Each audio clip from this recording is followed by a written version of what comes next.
one move against Fani Willis and the judge is that you've got a group of defendants, including President Trump, asking for an appeal on this move with Judge McAfee, who said on the one hand, I remember we were talking about this when I was in France, the special counsel has to be dismissed to get rid of the conflict of interest, but that Fani Willis herself does not have to be dismissed. Yeah, he split the decision, which was a mistake, because the reality is the office is totally tainted. Right. The judge found in the order that there is an appearance of impropriety, but he thought that impropriety could be eliminated by simply removing the one special counsel. But actually, to remove the appearance of impropriety, it is the district attorney who is ultimately responsible. To lay this at the feet of the deputy or the assistant isn't right. And the court also, remember, made that famous statement about there's an odor of mendacity that lingers in this case. That's untruthfulness on a criminal case against the former president of the United States. So what has happened is a number of the defendants, Donald Trump, Rudy Giuliani, Mark Meadows, Bob Cheeley, who's a friend of mine, Mark Roman, David Schaefer, the former head of the GOP in Georgia, and very well respected. Yep. Harrison Floyd, and then Kathleen Latham, some of those are electors, have filed a defendant's joint motion for a certificate of immediate review. To get an appeal, you have to seek request from the district court, and then it will be decided by the actual Court of Appeals. Discretionary. They don't have to take it. Right. They don't have to take it, but it does give you this move.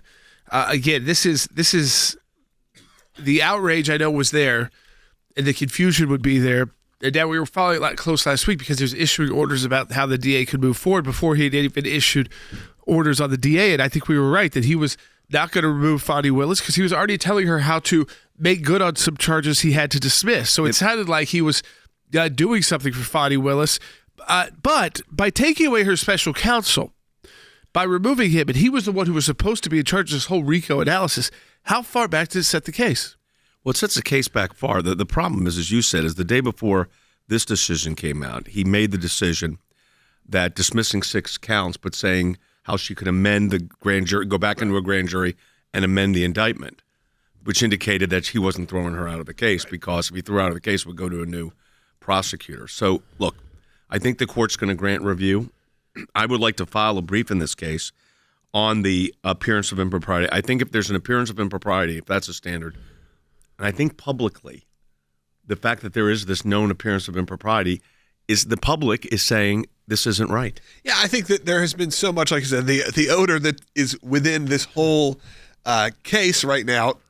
It again, like what has become with all these cases against President Trump, it feels politicized, it doesn't feel real, and it doesn't feel like the outcomes are going to move the needle either way, except for, obviously, an outcome that could involve any sort of sentencing. But in terms of the audience, or in terms to the American people, all it does is really showcase that this is another political moment. The two bases of the appeal, which I think are very, very important for the fair administration of justice, is the fact that the judge found the appearance of impropriety and what he called an odor of mendacity that lingers in this case. Odor of mendacity means odor of untruthfulness.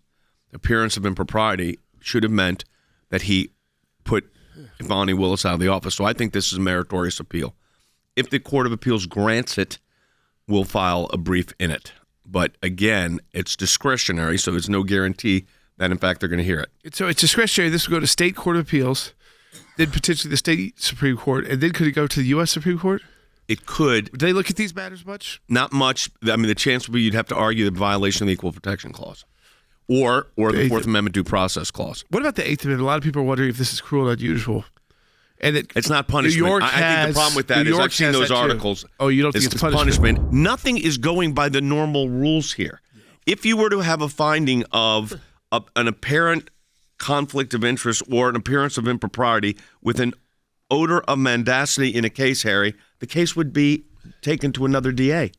Absolutely. If it was anyone else. Yeah. So I think if you look at the facts and circumstances of the case, as described by Judge McAfee, this suggests that Fani Willis has launched a compromise prosecution against Donald Trump, and that the appropriate penalty would indeed be disqualification. Nonetheless, the judge decides to do the opposite. He simply talks about her misconduct, but then he lacks the courage to do the right thing, meaning he lacks the courage to disqualify. And so I think this is very puzzling to the American people. Now, you just came back from our offices in France, and you said there was a lot of interest in all of these cases, which you would think normally there would not be. Absolutely. That's because right now in Europe, and also we've seen in South America, political leaders who have fallen in elections become targets of legal attacks. So we saw it in Brazil with a conservative leader. Sarkozy is facing that in France as we speak. So his party leadership there. So it's becoming the norm throughout Europe is that if you lose, somehow you violate the law, and they come at you to basically try and ruin you from ever re-entering politics, especially in Europe, where re-entering politics is pretty normal if you're a well-known name. And again, so you have to be ready, especially this new right in Europe that has been forming, and they've been forming in places like Hungary, Italy, Poland, and in France, to realize the lawfare that is going to be coming at them from inside their own country. So they watch carefully how Donald Trump is being treated by the country that says equal justice under law. Harry, the fact that we could be looked at, I mean, Israel has this problem too. How many prime ministers? They got Benjamin Netanyahu's under a criminal investigation now, trial. Ehud Olmert ended up getting convicted, the former excellent prime minister, but ended up being convicted and went to jail for a year. The fact that we're now looking like these countries destabilizes the world, I think. It's a negative effect geopolitically. Absolutely. And it begins to suggest that democracy has become meaningless. So if you look at our Constitution, if you look at our history and tradition, the rule of law was paramount. Increasingly, the rule of law in the United States is becoming subservient to the political interest of the party in power. So I think Jordan is precisely correct. If you look at Brazil, if you look at France, they, in some respects, are taking marching orders from the United States. And guess what? We just had an election in Russia. Many people in the West, they criticize that election. Well, guess what? I'm not sure that Russia is any worse than what's going on in the United States in terms of its adherence to the rule of law. I think you'll probably get an order from Judge McAfee tomorrow, maybe even today, on whether he will allow the appeal. It's going to move very quickly because the case is proceeding. So it's discretionary. We'll see what happens. We'll keep you posted on that again. Thank you for supporting the work of the ACLJ, aclj.org, and our Life and Liberty Drive.